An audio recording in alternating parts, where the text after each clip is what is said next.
Hi guys, in this video we're going to continue looking at Unit 1 rational numbers, and I've decided to just do problem 31 by itself.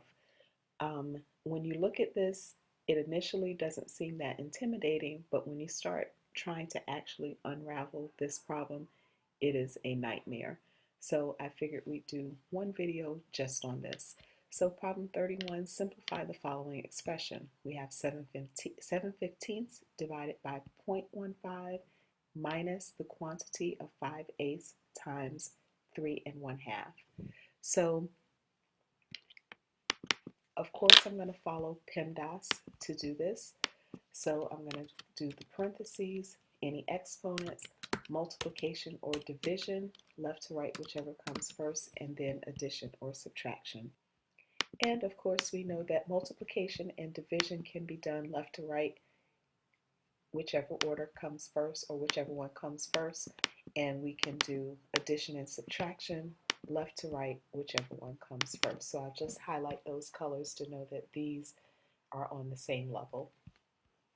So now let's take a look at what should we do first. The thing that I notice first is that I've got fractions, I have decimals, fractions, parentheses, negatives with negatives. It's a lot going on in this problem.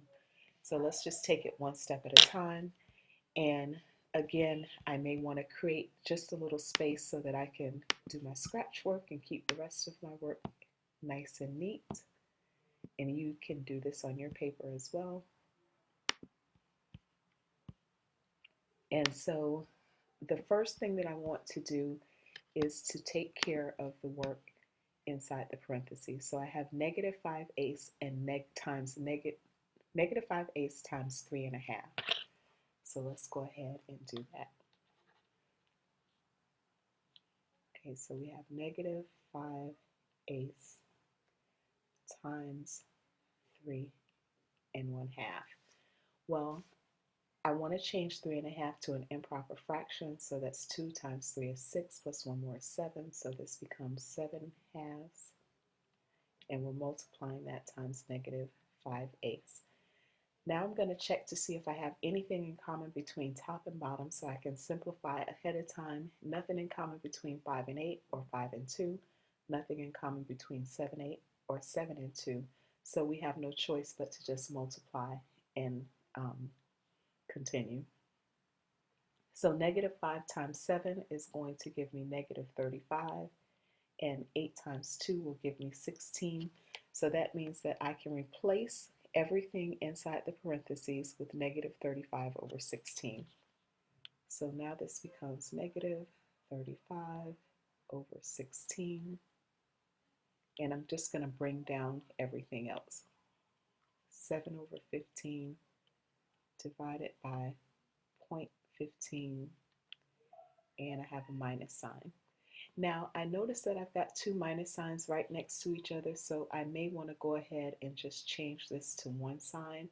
So negative times negative is a positive, so we can rewrite this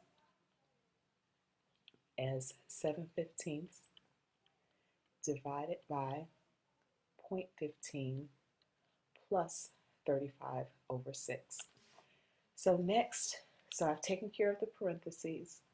There are no exponents, so I don't have to worry about that. And next I'm going to take care of multiplication or division. I have division, so I'm going to go ahead and take care of that division. So this means that I'm taking 7/15 and dividing it by 0.15. So I'm going to come down and do my scratch work on the side.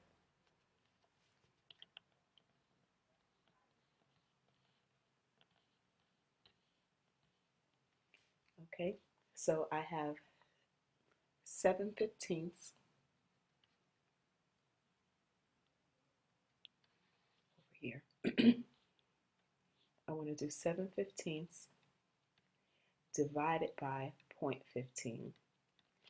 And since I'm doing fraction and decimal, I either want everything in terms of decimal or everything in terms of fraction. I'll go ahead and change this decimal into a fraction. So this is the same thing as 7 over 5, or 15ths, sorry, divided by 15 over 100. So now I can go ahead and follow my rules. I'm going to keep the top or keep the numerator, change to multiplication, and flip the denominator.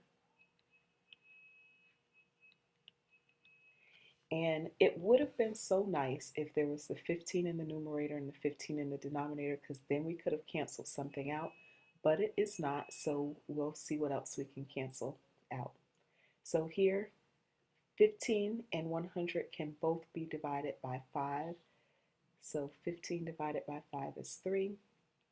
100 divided by 5 is 20. Now I see that I have 20 and 15, so both of these can be divided by 5. So 15 divided by 5 here is 3, and 20 divided by 5 will give me 4. And now I'm going to just check to see that I don't have anything else that can be simplified. So like 7 and 3, nothing in common. 7 and 3, nothing in common. 4 and 3, 4 and 3, nothing in common. So now I can rewrite this as 7 times 4, which is 28, over 9. So now all of this is going to be rewritten as 28 divided by 9. So now I have 28 over 9 plus 35 over 6. And when I look at this, or 16 rather, my bad, 16. When I very first look at this, I think to myself, okay, well maybe I'll list out all the factors and figure out what's the least common multiple of these two numbers. But it may take a long time to do that, so it might just be easier to go ahead and multiply top and bottom by 16 here and multiply top and bottom by 9 here. And when we do this, the numbers get really crazy. So 16 times 28 is going to give me 448, and 16 times 9 is going to give me 144, plus 9 times 35, which is going to give me 315, and 9 times 16, which will give me 144. Now I can add across the top, keep the denominator, and when I do that, I'm going to get 763 divided by 144. Now at this point, I would just stop, because really simplifying it down is just going to be too much.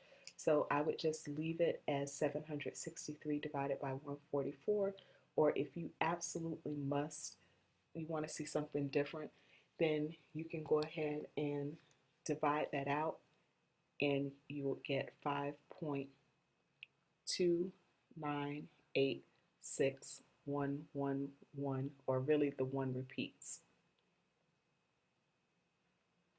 which makes sense that the 1 would repeat, because if I go back up to this step, I have 28 over 9. 28 over 9 can be rewritten as 3 and 1/9, and we remember that pattern of 9s, that this is really going to be 3.1 repeating. Over here, 35 divided by 16 is going to be 2, and then it'll be a terminating decimal. And so when you put that together, you would expect that at the end of this decimal form that the 1 would repeat. So you could report this as either 763 over 144, or you could go ahead and change it to a decimal, which would be 5.2986. 1 repeating. All right. If you have any questions, let me know.